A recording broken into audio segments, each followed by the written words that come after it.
Assalamualaikum warahmatullahi wabarakatuh. Salam sejahtera bagi kita semua. Saya Mirza Ratriadi. Kali ini dalam tutorial bahasa pemrograman C++.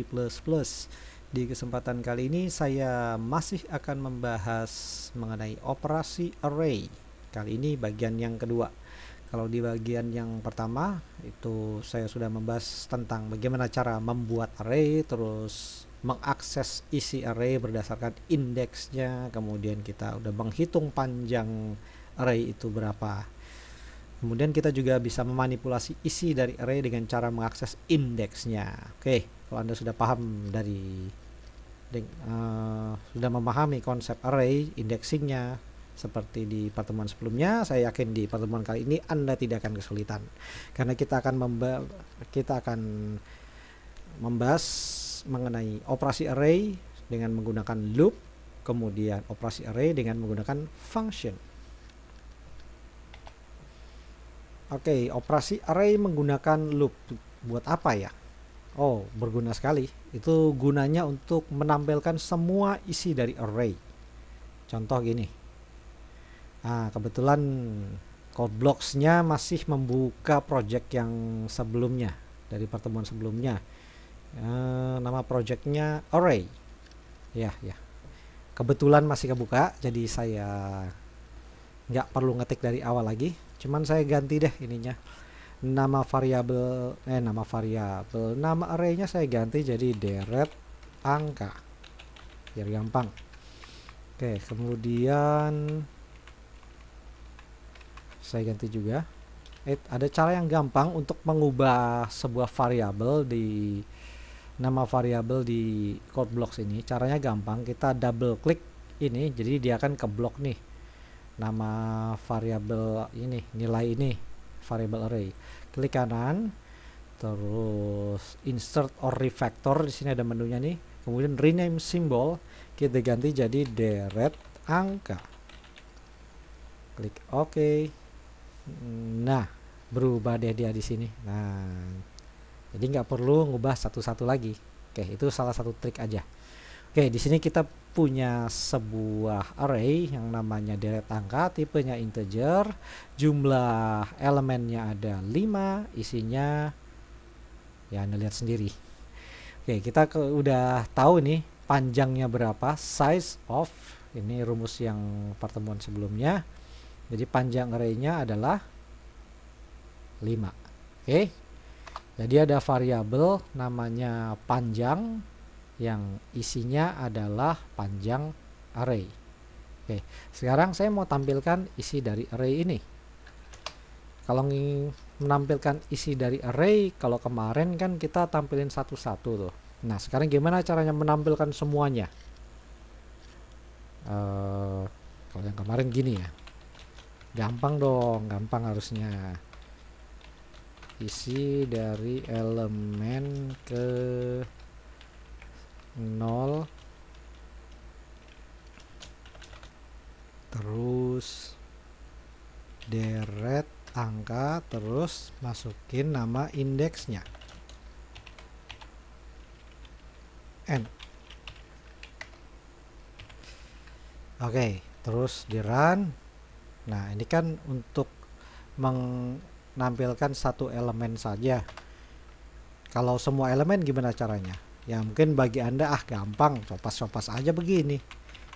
1 ganti jadi 1, terus di sini elemen ke 2 deret. Nah, ini indeksnya 2 dan seterusnya ya sah-sah aja. Cuman kalau panjang elemennya ada 100, mau copas sampai 100 baris terus ngubah satu-satu indeks elemennya, enggak kan? Ada cara yang lebih mudah. Maka itulah gunanya loop for. Caranya gini. Kita buat sebuah loop for. Di dalam loop for ini ada sebuah variabel i, tipenya integer yang nilainya adalah 0, adalah berapa ya? 0 deh. Oke. Kemudian seperti biasa, saya yakin Anda sudah paham tentang konsep pengulangan dengan for. Nah, selama i ukurannya lebih kecil dari panjang, karena panjang ini sudah ada nilainya yakni 5. Oke, jalankan loop di bawah ini. Kemudian nilai I seperti biasa ditambah 1. Kemudian baru kita cetak di bawah sini. Gampang aja. Isi dari indeks ke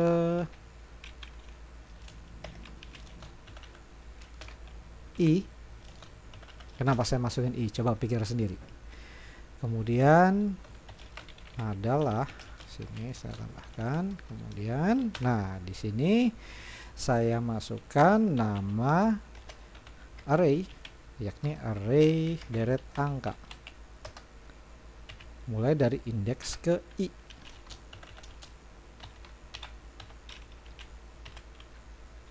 Coba kita pahami dulu kodenya. Jadi loop for ini isinya adalah untuk menampilkan semua elemen dari array berdasarkan panjang indeksnya. Jadi panjang dari array ini adalah 5.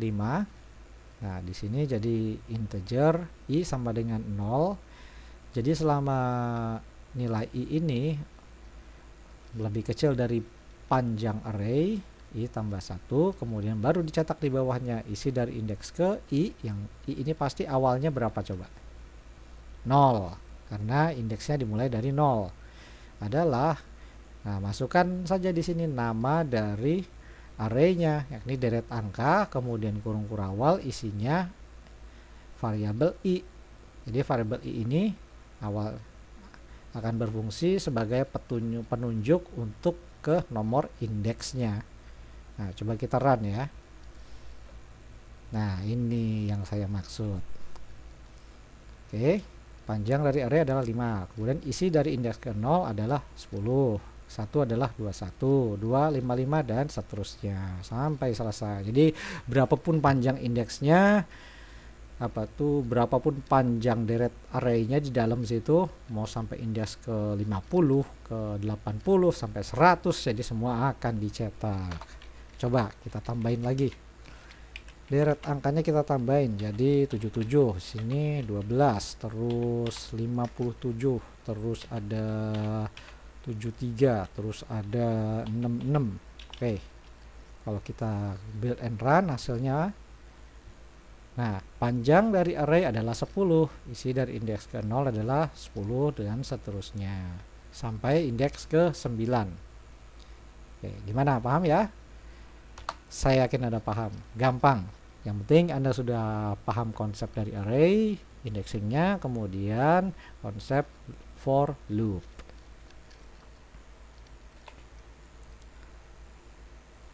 Oke, itu tadi operasi array dengan loop untuk menampilkan semua elemen dari array. Sekarang kita lanjut ke operasi array dengan function. Oke, videonya tadi barusan saya pause sebentar karena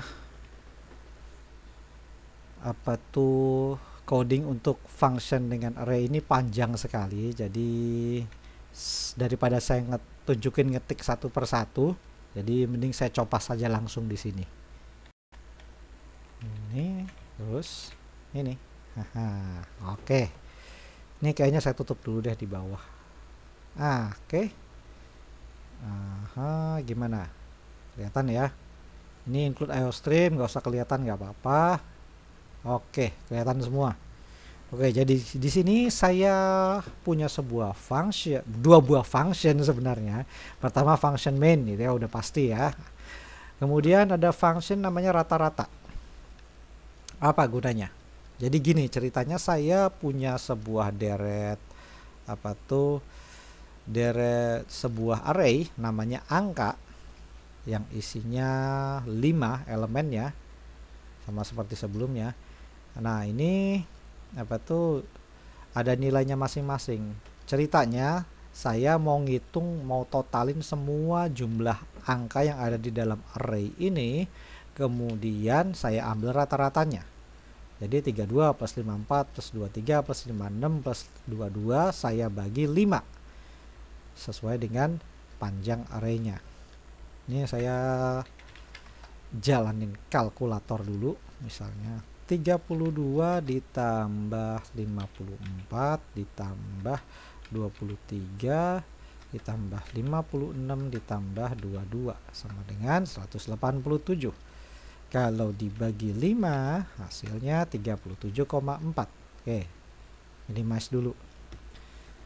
Oke, sekarang gini, saya coba jalanin langsung deh. Jadi saya build and run. Nilai rata-rata dari total isi elemen adalah 37,4. Benar ya, sama kan? Nah, hasilnya sama. Programnya berjalan dengan lancar. Tapi kita telusuri dulu, kita bahas dulu. Jadi kalau Anda sudah kenal namanya function, saya yakin Anda sudah kenal dari pertemuan yang sebelumnya tentang function yang saya bahas sampai berapa ya? 3 atau 4 part, saya lupa. Oke, jadi gini. Pertama saya punya deret array angka segini, seperti ini. Saya hitung panjangnya dulu. Panjangnya udah ketemu, panjangnya 5 hasilnya. Nah, sekarang saya sekarang untuk mendapatkan rata-rata dari nilai rata-rata dari isinya, saya buat sebuah function namanya rata-rata. Rata-rata punya elemen, parameter namanya array yang tipenya integer, namanya ARR, bukan array, array saya singkat aja. Cuman saya kasih tanda kurung siku seperti ini yang menandakan dia tipenya array. Kemudian ada variabel panjang array parameternya. Kemudian di sini saya untuk menghitung hasil rata-ratanya adalah ini ya, saya membuat sebuah variabel hasil rata yang tipenya double karena dia hasilnya pecahan, jadi saya gunakan tipe double. Kemudian saya panggil fungsinya rata-rata dengan mengirimkan parameter angka dan panjang. Angka ini adalah nama array, kemudian panjang adalah panjang dari array. Saya kirim dua-duanya ke function double, ke dalam parameter function double. Yang angka masuk ke sini, yang ARR, yang panjang masuk ke panjang array. Oke, terus di sini mulai saya hitung nih dengan menggunakan loop for i sama dengan 0, integer tipenya. Terus selama nilai ini lebih kecil dari panjang array yakni 5 itu tadi, kemudian i-nya seperti biasa tambah 1, baru hasil. Nah, ini hasil